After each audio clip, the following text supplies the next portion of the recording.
Hello everyone, आप सभी का हमारे यूट्यूब चैनल पर स्वागत है। आज वाले हम इस वीडियो में आप सभी के लिए लेकर आए हैं the difference between a magnetic material. We know भी हमारे पास जो मैग्नेटिक मटेरियल्स हैं वो मेनली थ्री टाइप्स के होते हैं। First one is diamagnetic, second is paramagnetic and the third one is ferromagnetic. ये तीनों मटेरियल्स को हम इनका जो बेसिक डिफरेंस है एंड ये मैग्नेटिक फील्ड में मैग्नेटिज्म में कौन कौन सी प्रॉपर्टीज को रखते हैं अपने पास, ठीक है। सो हम इनकी प्रॉपर्टीज को डिस्कस करेंगे एंड इसके साथ ही हमें इनका जो डिफरेंस है ना तीनों का, वो डिफरेंस भी हम डिस्कस करेंगे। So let's start our today's video. Firstly diamagnetic material. What are diamagnetic materials? ठीक है जी। सो डायमैग्नेटिक मटेरियल्स का जो फर्स्ट पॉइंट है that is feebly repelled by magnetic field. Feebly repelled by magnetic field means अगर हमारे पास यहाँ पर एक मटेरियल है, we have a diamagnetic material और we have a material for example and we have a magnet. ये हमारे पास क्या है? मैग्नेट। अगर हम इस मैग्नेट को इस मटेरियल के नियर लेकर आएंगे, पास में लेकर आएंगे, तब ये वाला मटेरियल उतना ही दूर चला जाएगा। ठीक है, जैसे हम इसको जैसे हम इस मटेरियल को क्या कर रहे हैं, इस मैग्नेट को इसके पास लेकर आ रहे हैं, ये अपने आप ही दूर जा रहा है, अपने आप ही दूर जा रहा है। इट मींस मटेरियल को जो रिपेल करता है, feebly repel, so that materials are called diamagnetic materials. ठीक है। And second point, aligns perpendicularly. अगर हम डायमैग्नेटिक मटेरियल को सस्पेंड करें, सस्पेंड मींस हमारे पास दो मैग्नेट्स हैं, this is a magnet and this one is also a magnet. हमारे पास दो मैग्नेट्स हैं, ऐसे दो मैग्नेट्स हैं। इसमें अगर हम डायमैग्नेटिक को सस्पेंड करें, अब अगर हम देखें इनमें से जो डायरेक्शन बनेगी मैग्नेटिक फील्ड लाइंस, वो ऐसे जा रही है इस डायरेक्शन से। ठीक है जी, this is the first, this is the second, या इसको हम नॉर्थ पोल, इसको हम साउथ पोल ऐसे कंसीडर कर ले। सो मैग्नेटिक फील्ड लाइंस इस तरह से की कर रही है, मूव कर रही हैं।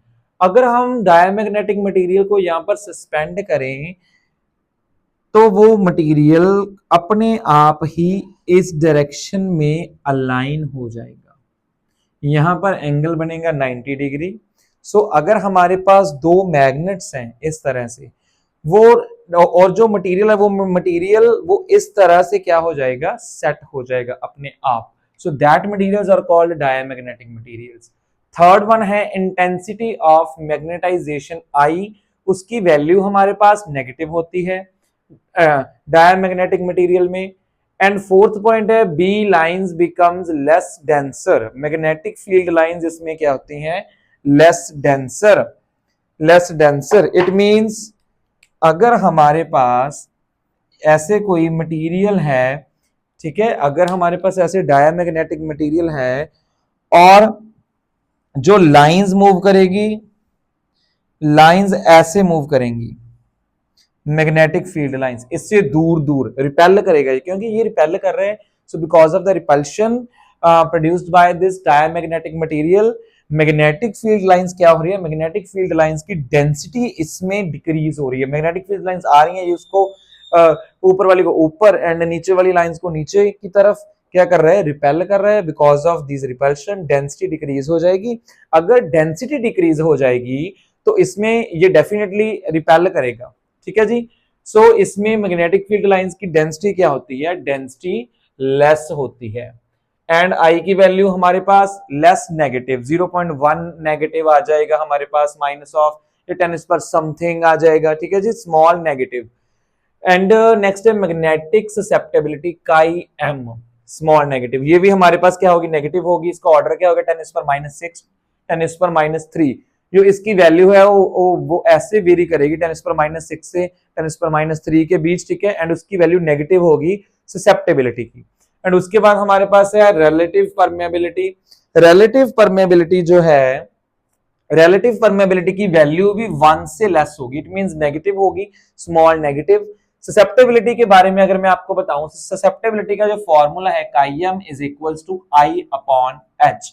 आई इसमें क्या है, I is intensity of magnetization, so chi m is equals to I upon H. I हमारे पास क्या है, एम अपॉन वी, एम हमारे पास, ठीक है जी, एम अपॉन वी है। एम हमारे पास आ जाएगा मैग्नेटिक मूवमेंट, एम हमारे पास आ जाएगा मैग्नेटिक मूवमेंट, किस वॉल्यूम में ये क्रॉस कर रहा है, सो वी आ जाएगा। एच हमारे पास क्या है, एच है मैग्नेटिक इंटेंसिटी, इसका formula B naught upon mu naught होता है। Magnetic intensity is equal to B naught upon mu naught. I क्या है, intensity of magnetization, that is M upon V. So chi M की value हमारे पास क्या होती है, मैग्नेटिक ससेप्टेबिलिटी की small negative, and relative permeability that is mu R. Mu R को हम रिलेटिव परमेबिलिटी बोलते हैं, ठीक है जी, इसको हम रिप्रेजेंट करते हैं म्यू आर से, एंड म्यू आर की वैल्यू भी 1 से लेस होती है। And the relationship between susceptibility and permeability, इसमें 2 मार्क्स का न्यूमेरिकल आता है। So mu r is equals to 1 plus chi M, हमारे पास ये वाला फॉर्मूला आ जाएगा। इसके बाद डायमैग्नेटिक मटेरियल्स हैं, they do not obey Curie's law. Curie's law means, curies law हमारे पास एक टेम्परेचर से रिलेट करता है। इसमें क्या है, chi M is inversely proportional to 1 upon temperature. जैसे जैसे टेम्परेचर की वैल्यू इंक्रीज होती है, with the increase in the value of temperature chi M की वैल्यू डिक्रीज होगी, मैग्नेटिक ससेप्टेबिलिटी डिक्रीज होगी। एंड हमारे पास एक ऐसा टेम्परेचर आएगा कि अगर हम उस टेम्परेचर से बियॉन्ड, ठीक है, अगर हम उस टेम्परेचर से बियॉन्ड टेम्परेचर की वैल्यू को इंक्रीज करेंगे, तब फेरोमैग्नेटिक मटेरियल क्या करेगा, फेरोमैग्नेटिक मटेरियल अपनी जो प्रॉपर्टीज हैं वो लूज करके पैरामैग्नेटिक में कन्वर्ट हो जाएगा, ठीक है जी। उस टेम्परेचर को हम क्या बोलते हैं, क्यूरीज टेम्परेचर। सो इसमें हमने क्यूरीज लॉ भी डिस्कस कर लिया, ये सारी प्रॉपर्टीज होगी डायमैग्नेटिक की। एंड पैरामैग्नेटिक क्या है, पैरामैग्नेटिक फीबली अट्रैक्ट, इसमें मैग्नेटिक फील्ड की तरफ थोड़ा अट्रैक्ट होगा, स्ट्रॉन्गली नहीं, फीबली अट्रैक्ट होगा।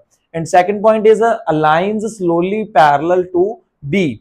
हमारे पास क्या है, ये पैरेलल टू बी मींस अगर हम मैग्नेटिक फील्ड की डायरेक्शन, मैग्नेटिक फील्ड में मैग्नेट को सस्पेंड करें, ऐसे फ्रीली सस्पेंड करें, ये क्या करेगा, ये क्या करेगा, इसको in the form of, in the direction of magnetic field खुद को अलाइन कर लेगा, लेकिन स्लोली, ठीक है जी, इसमें स्लोली वाला वर्ड है। एंड उसके बाद हमारे पास आई, इंटेंसिटी ऑफ मैग्नेटाइजेशन, जिसको हमने डिस्कस किया, M upon V, magnetic movement divide by volume, इसकी वैल्यू हमारे पास क्या आ जाएगी, पॉजिटिव। इसके बाद मैग्नेटिक फील्ड लाइंस, इसमें लेस डेंसर थी, इसमें हमारे पास स्लाइटली डेंसर। इट मींस जैसे ये वाली जो लाइंस हैं ये रिपेल हो रही थी, ये ऐसे पास करेंगी, ये ऐसे पास करेंगी, इसकी डेंसिटी इंक्रीज हो जाएगी। Why the density of magnetic field line increases, because of the attraction, ठीक है जी, because of the attraction density increase हो जाएगी स्लाइटली। एंड इसके बाद ससेप्टेबिलिटी काई एम, इसकी वैल्यू आई अपॉन एच थी, इसकी वैल्यू स्मॉल पॉजिटिव हो जाएगी 10⁻⁵ टू 10⁻3। ऑर्डर इसका बेसिकली देखो, ऑर्डर इसका सेम रहेगा, लेकिन ये नेगेटिव वाला पॉजिटिव में कन्वर्ट हो जाएगा। एंड इसके बाद हमारे पास है रिलेटिव परमेबिलिटी, इसमें हमारे पास वैल्यू लेस देन 1 थी, इसमें ग्रेटर देन 1 आ जाएगी, बट स्लाइटली, ठीक है, नॉट थाउजेंड्स में, हंड्रेड्स में वैल्यू नहीं आएगी, जस्ट 1 से ग्रेटर देन, पॉजिटिव में, नेगेटिव वाला पॉजिटिव में कन्वर्ट हो जाएगा। And in this diamagnetic do not obey Curie's law, हमारे पास ये ऐसा एक मटेरियल है पैरामैग्नेटिक वाला जो क्यूरीज लॉ को ओबे करता है। This substance, this material obey Curie's law. Curie's law मैंने आपको बताया था कि जैसे जैसे हम टेम्परेचर को इंक्रीज करेंगे उसकी ससेप्टेबिलिटी डिक्रीज हो जाएगी, ठीक है। Curies law is also very important in this magnetostatics. And the last one is ferromagnetic material. Ferromagnetic material है जो स्ट्रांगली अट्रैक्टेड, अगर हम इस मटेरियल को मैग्नेट के नियर बाय उसके फील्ड में लेकर आएंगे, ये स्ट्रांगली, एकदम से स्ट्रांगली अट्रैक्ट हो जाएगा। So that kind of materials are called ferromagnetism. And इसके बाद हमारे पास aligns strongly parallel to B, इसकी जो प्रॉपर्टीज है that are similar to the paramagnetism. इसमें जो चीजें स्लोली थी, जिसकी वैल्यू कम थी, फेरोमैग्नेटिक में उसकी वैल्यू काफी ज्यादा हो जाएगी। जैसे इसमें 10⁻⁵ था, इसमें हंड्रेड्स थाउजेंड्स आ जाएगा। इसमें लेस डेंसिटी थी मैग्नेटिक फील्ड लाइंस की, इसमें डेंसिटी इंक्रीज हो जाएगी। इट मींस दोबारा ही ड्रॉ कर देते हैं। For example this is a paramagnetic material and जो फील्ड लाइंस हैं, फील्ड लाइंस इस तरीके से क्या करेंगी, वो अट्रैक्ट होंगी। फील्ड लाइंस ऐसे अट्रैक्ट होगी, उसकी डेंसिटी इंक्रीज हो जाएगी। डेंसिटी क्या हो जाएगी, इंक्रीज। इसके बाद हमारे पास ससेप्टेबिलिटी की वैल्यू भी पॉजिटिव होगी, यहाँ पर इंटेंसिटी ऑफ मैग्नेटाइजेशन की भी एक्सट्रीमली लार्ज हो जाएगी वैल्यू।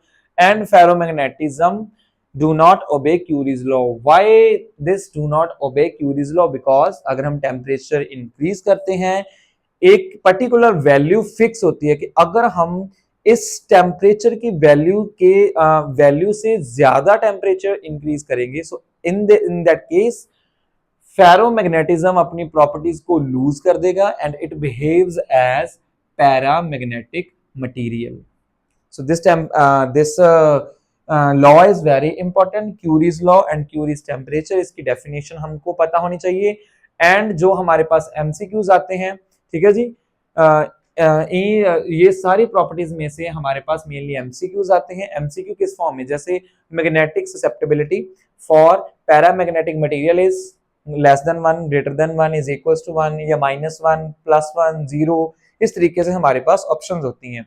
सेम जैसे रिलेटिव परमेबिलिटी की होती हैं।